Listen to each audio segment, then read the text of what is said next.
Hey everybody, this is my review of the Elephone U Pro.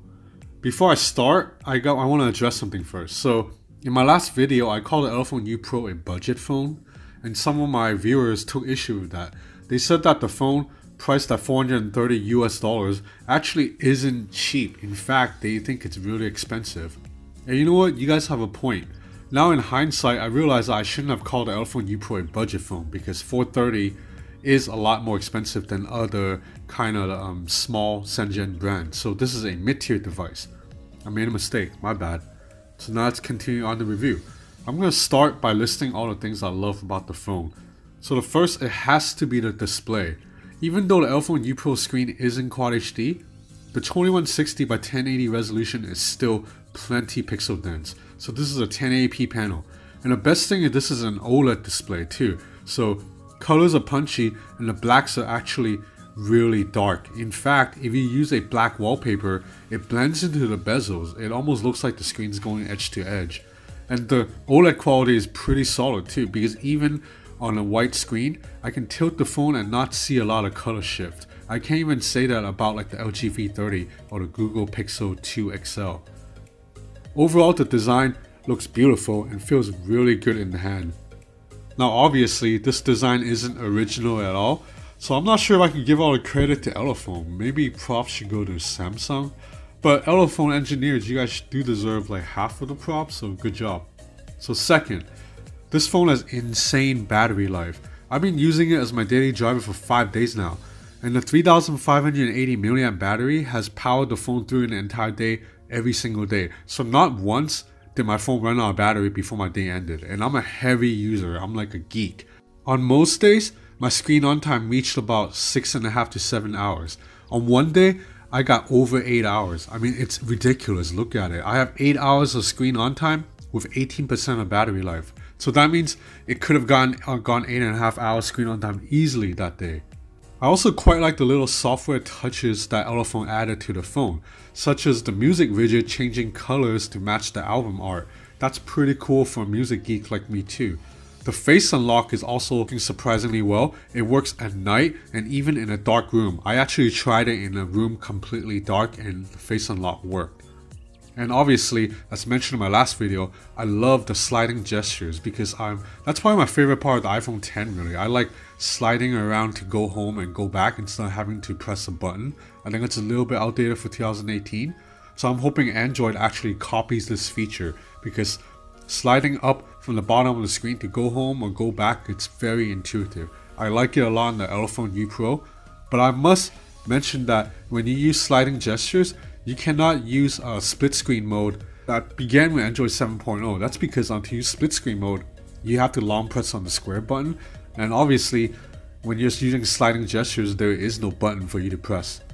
So if you're someone who uses split screen mode a lot, you'll have to just go with the traditional Android buttons instead of using sliding gestures.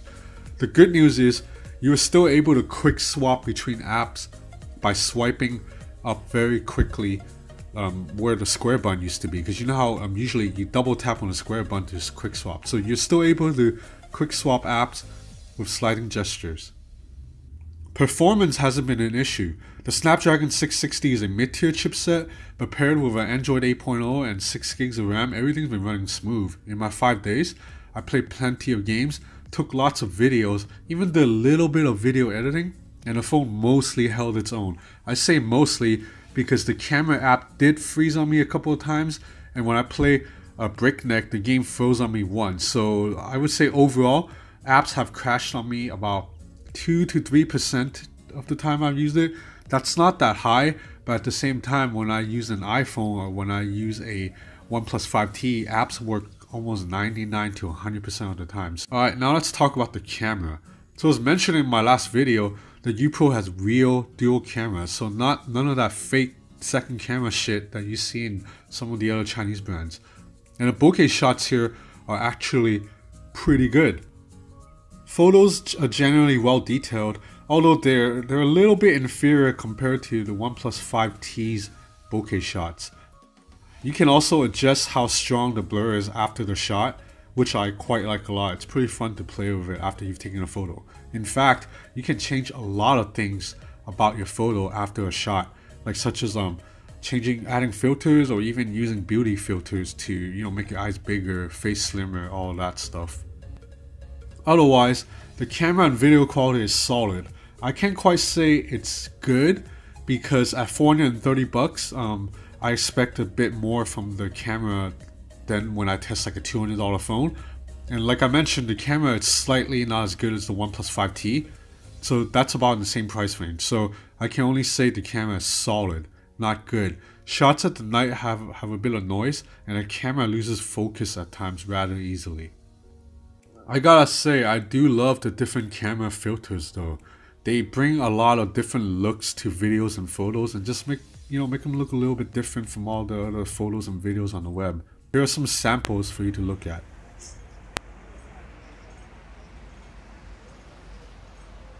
It's pretty good to me, but you know, I don't really use selfie camera, so.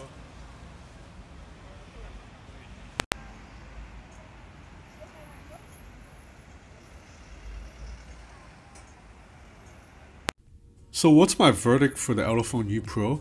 Personally, I love the phone, but I gotta admit that I'm a bit spoiled because, you know, I have a bit of disposable income. So I understand that for other people who are used to buying budget phones, $430 is a lot to ask for, especially considering that Elephone, ultimately, it's a tiny brand in Shenzhen that like most of the people in the world have never heard of. So when you buy a phone from Elephone, you might not get the same support you would from buying from Xiaomi or buying from like HTC, because those brands are a lot more established.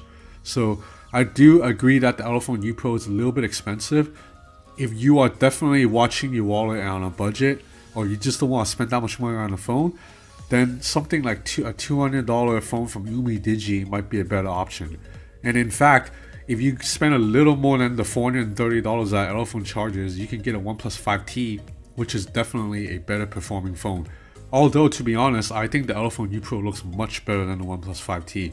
So ultimately, the U Pro is for people who really like the design of the Samsung Galaxy S8, but just cannot or will not spend the $700 that Samsung's asking for. You can get a phone that almost looks like a Samsung Galaxy S8 for 430 bucks. That's pretty good if you ask me. Thanks for watching.